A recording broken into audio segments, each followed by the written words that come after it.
The world has never been spoken to quite this way. We've never been warned like this before, all of us, about climate change, nor have so many countries agreed quite this much on the clear and present danger it represents. Severe, pervasive, and irreversible. Climate change is getting worse. It's here right now and we are all being affected. This is serious business. Global warming threatens every part of the U.S. Heavy weather now and more to come. This isn't something in the distant future.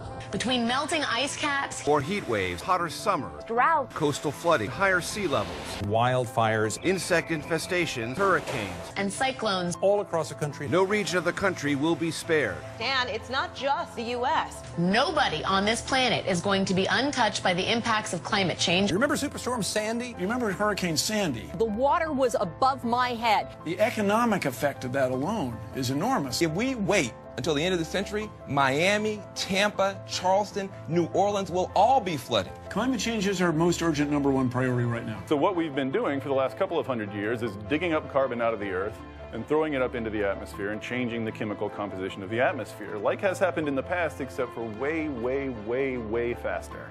It's getting warmer in thermometer records. It's getting warmer in thermometer records analyzed by NASA, by NOAA, by the British, by Berkeley.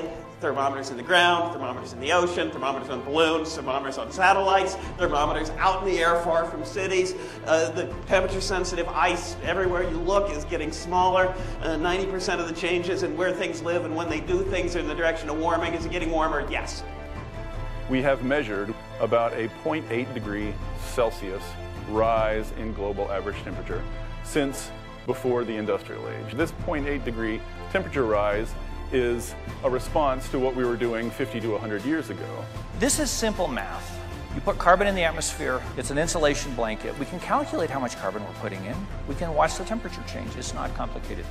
It's not a debate anywhere in the world except where it's been manufactured by people whose interests will be threatened. Tom, I guess the question is, the United States, is it prepared? No. That's the simple answer, because it's almost impossible to imagine being prepared for something like this. Part of the problem is we don't set energy policy in Washington. There's nobody in Washington, D.C. whose job it is to write energy policy for this country. We've never had a national energy policy. But I think your bigger question is, what about Congress? If we do not turn this around in the next decade or so, it's inescapably bad. We've been given a gift of technology where we can turn it around. And the difference is very specifically in the policies enacted that govern our energy delivery systems. We need to get those policies right. It's not that complicated. It's emphatically an idea whose time has come. It means preparing ourselves. There's no question about it at all. We will only solve the problem of replacing fossil fuels with technology. Can we change things that affect air pollution and climate at the same time? The answer is yes. Bringing the winds of change to the energy mix. The expansion of offshore and onshore wind farms, biomass, wave and tidal energy technologies are opening up new opportunities for a more sustainable energy supply. It's clean and it's endless. Do you realize how many thousands of jobs this could create and sustain? Talk about a hypodermic adrenaline shot to the heart of the manufacturing and infrastructure sector. So when we go out into the future, there's a difference. The future is unknown, the future is uncertain, and there are choices. Here are the choices that we have.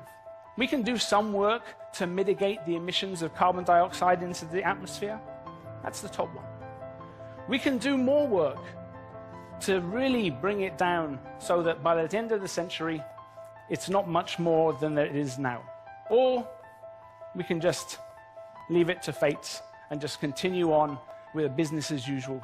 The risk of not acting far outweighs the risk of acting. What is the use of having developed a science well enough to make predictions if, in the end, all we're willing to do is stand around and wait for them to come true? The models are skillful, but what we do with the information from those models is totally up to you.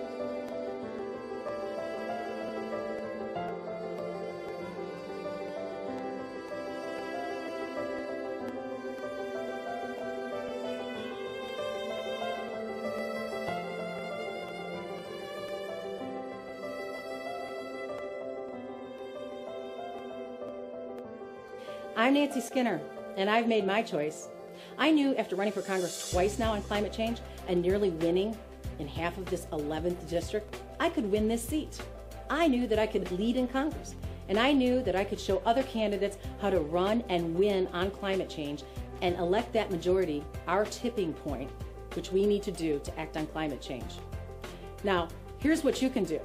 You can donate $11 for the 11th district for one candidate who's going to lead on climate change. I'll get elected and help elect more members to Congress. It's your choice now. It's a simple choice. You're being asked to make a choice right now. This choice is very personal.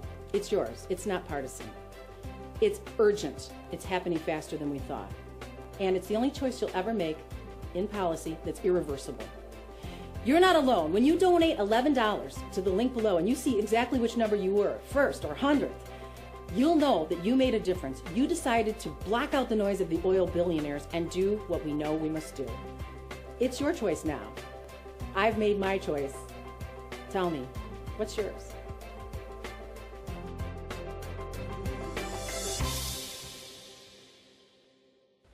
Why choose this as our goal?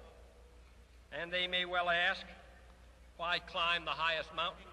Not because they are easy, but because they are hard.